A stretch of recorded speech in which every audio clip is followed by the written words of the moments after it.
We're focusing in on the Rive button on the left-hand side. You can give your Flame games a little bit more sizzle by making the buttons animated. This tutorial takes the Flutter buttons, which are made from Rive, and connects them to the Flame game. It does not run the button inside of the Flame game. That's covered in a different tutorial.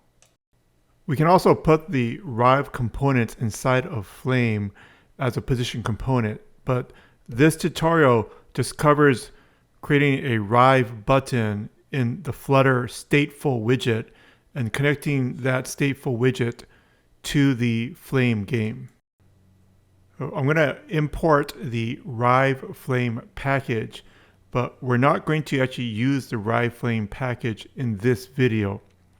Rive Flame will also import Flame and Rive.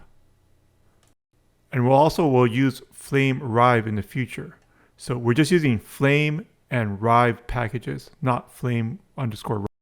Going to main.dart file and delete most of the code. Once the code is deleted, we're going to start off with a stateful widget to get things going. I think I'll start off by calling it maybe character game for the stateful widget, although maybe in the future I'll change it into character game controller. The shortcut in VS Code, if you have the extensions applied, is STF, and that will add in a stateful widget, and then you can just easily name the name of your stateful widget and it'll add the rest of the stuff in. So we're just going to put a text widget here just to make sure that something appears on the screen. In the run app, we'll have it run a material app, and then we'll pass the material app a couple of expanded widgets. So let's start off with the material app. Then we'll actually maybe pass the material app a scaffold, and then for the scaffold, we'll pass that a row.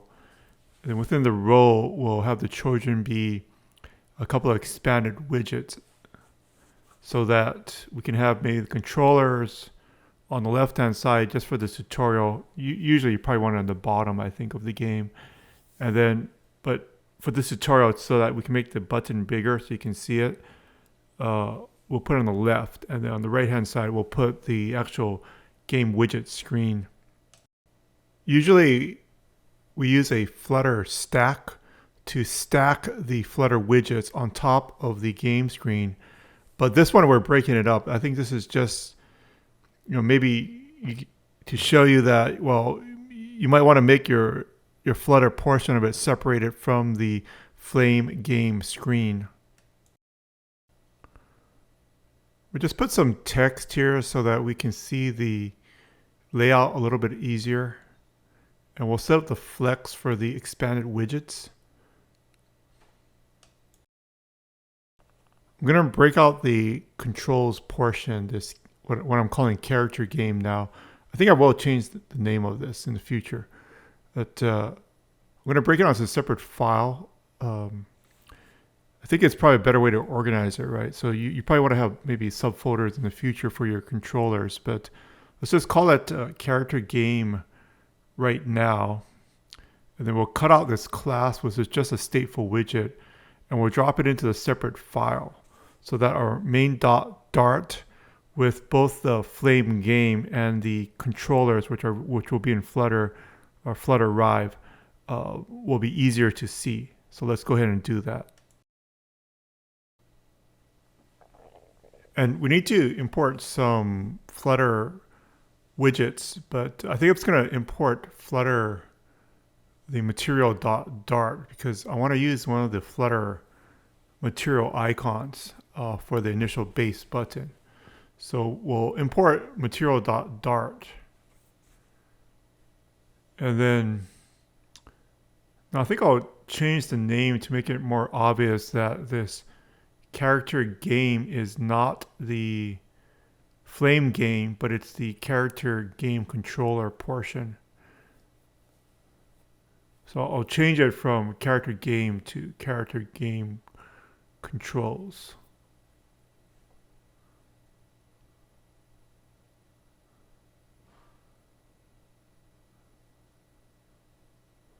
Okay, and then I think I'll change the file name too.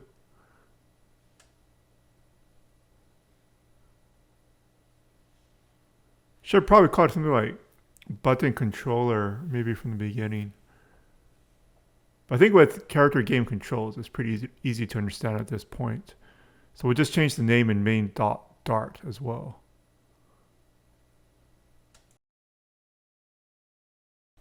Okay, so now that we got the controller pieced out a bit, let's start trying to work on maybe the flame game portion. So we'll put that one in a separate file. So let's go to where you have your file section, if you're using VS Code, and create a new file. And this one was going to store the flame game.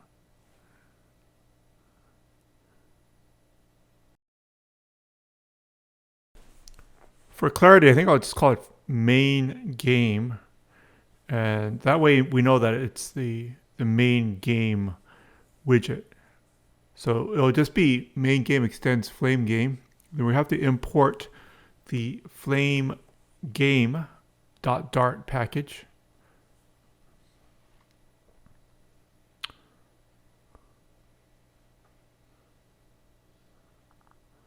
Just get rid of the test because we're not doing testing right now.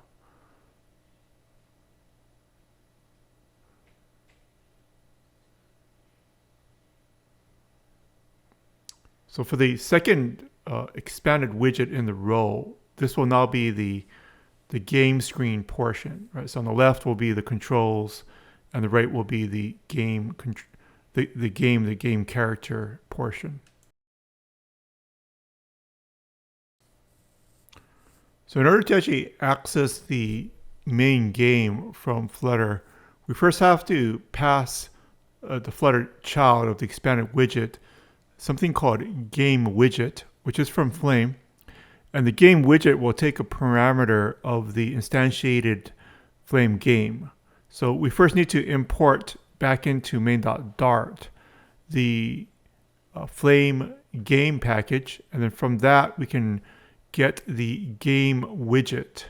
And the game widget takes a parameter for game, which will be the name of the game that we just created, the flame game, and that we're going to instantiate it here.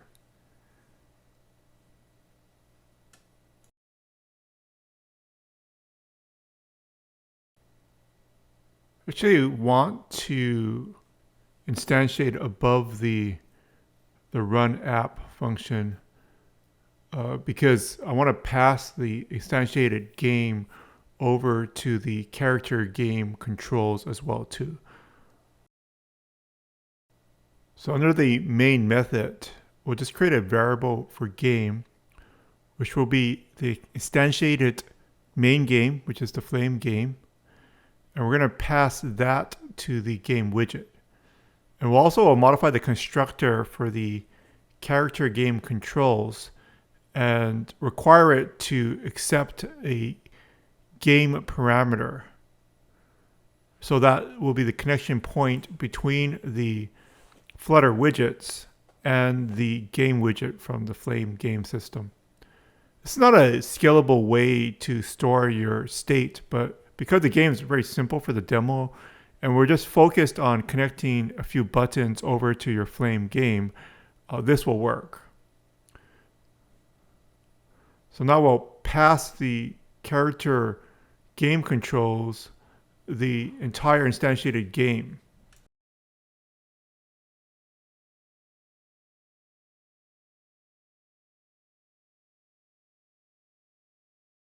All right, so let's start adding the UI in.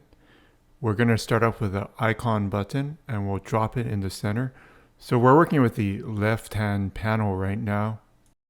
We'll be using one of these fantastic material app icons from the Google team. It's just built in.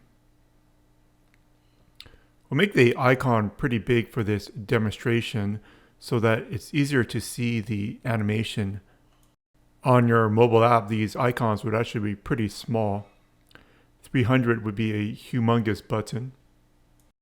And the built-in icon that we'll be using is the check circle. Once we have the icon set up, we'll test it quickly, and then we'll look for another icon on the Rive community site that looks pretty similar to this. The idea being that it starts off in one state and it changes over through an animation into another state. Usually the Rive animation icon, it handles all the states, and you use a gesture detector around the animation. However, for this example, we're using a Flutter widget to first come up so that it's visible. Maybe it's a little bit easier to understand. And then we're going to transfer over to the just a one-time run animation. Otherwise, we'd have to use a state machine. So this is just a little bit easier to break down the steps, right? So we're using a Flutter icon button first, but you actually don't need to do that. You could just use the Rive animation component from the beginning and use that for all the different looks of the icon button. However, you'd have to find that button to work with. Since this button I'm using, this check, it doesn't have the kind of gray look that I want in the beginning, and I don't want to spend time editing it. I'm using the Flutter icon button initially. In the Rive editor, you will need the name of the animation. Okay, so we'll set up a few things in the assets folder. We've got the Rive animation. We'll eventually put in the character for the game, which will just be a PNG, maybe some animated character, some sprite that we'll find from a visual novel or some type of character. I'm going to create a Boolean variable. This is actually redundant, and you could use the Boolean variable from the sprite component portion of the Flame game. However, I'll just put it in here because I think it's actually a little simpler to understand if this Boolean variable to show either the icon button or the Rive animated button, which one should appear. Now we'll import the Rive package. So this is not Flame Rive. We're just using the Flutter Rive package right now, and the animated button will be in the Flutter portion of our screen. And there's different ways to get the animation set up, but it's going to keep it in the Flutter portion and use an init state here, so that when the Flutter widget here is initialized, we'll then set up the controller. Setting up the animation controller is likely maybe the most tricky part about setting up Rive, because you need the animation from the Rive editor, right? So if you built the animation yourself, then you're probably pretty familiar with what the animation name is and how the animation is set up. But if you're downloading another animation, it might be a little confusing because you do need the name. On line 21, the name show, that's from the animation. You need to get it from the Rive editor. It's in the lower left-hand box. With this technique of using a Boolean variable or a Boolean flag to show which icon or which type of button to show, it's easy to understand. So if it's not time to show the character, then you just have the default Flutter icon button. But if you've already pressed it, then you're going to show the animation. And it's just a one-shot animation. Or actually, it's a simple animation. It'll just play the animation one time. It's not going to loop it. Line 28 is a ternary operator. And then line 32 is a continuation with that colon. So the first line is, if the character has not been added, then we're going to show the icon button. That's the piece after the question mark. Otherwise, the piece after the colon is what we're going to show, which is the Rive animation, which means that it's time to show the character. And that is what is going to kick off the Rive animation. So you press the button, it changes this flag, and then based on that, the system will display either the icon button or the Rive animation. Let's just quickly test it to make sure there's no syntax errors. So to actually get it to work, we're going to need to set the state of the show character Boolean flag. So we'll do that first, and then we'll need to add the asset location of the animation. And I'm actually going to use another sprite, so I'll add both of those. But first, let's set up the set state. So we'll have this Boolean flag for character added. We'll set it to true. And then let's go into the pubspec.yaml, and we'll edit the assets portion for both the, I'm just storing the animation itself in the assets main folder, but then I'm going to add a sprite for a character, and we'll have that one assets/images. So let's test it again, and hopefully at least the button will, boom, there it goes. So the effect that we're looking for is it's a static button first, and then when you press on the button, it'll have some animated effect, just to give your application a little bit more sizzle. And the whole point of this is to have more fun. So maybe it's more fun to have these moving buttons. So let's just do it. Okay, so we'll add a character here. It's a girl from a famous visual novel. This character is from the Doki Doki Literature Club. I think it's a popular game. I've actually never played it. Now that we have the button animated, which was the main point of the video, it's actually relatively easy to connect it to the Flame game. And this doesn't have to be a Rive button. It could be any type of Flutter button. There's many different ways to connect the Flame game to a Flutter widget. Passing the entire game is pretty straightforward, so let's go ahead and do that. As your game gets more complex, you may want to use a state management system like Block, but for now, we'll just pass the entire game. So let's go sprite component character, which will be our girl character here, and we'll have it be a sprite component. I'm also putting this Boolean variable at the top, which is show character.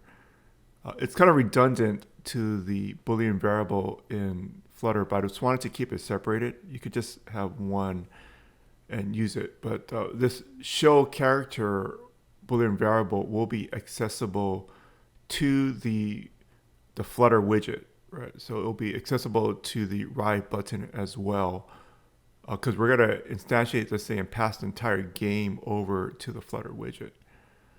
So within the Flame game class, we're going to load the sprite, and since it's being loaded from local storage, we'll have it be a future, and we'll use async await.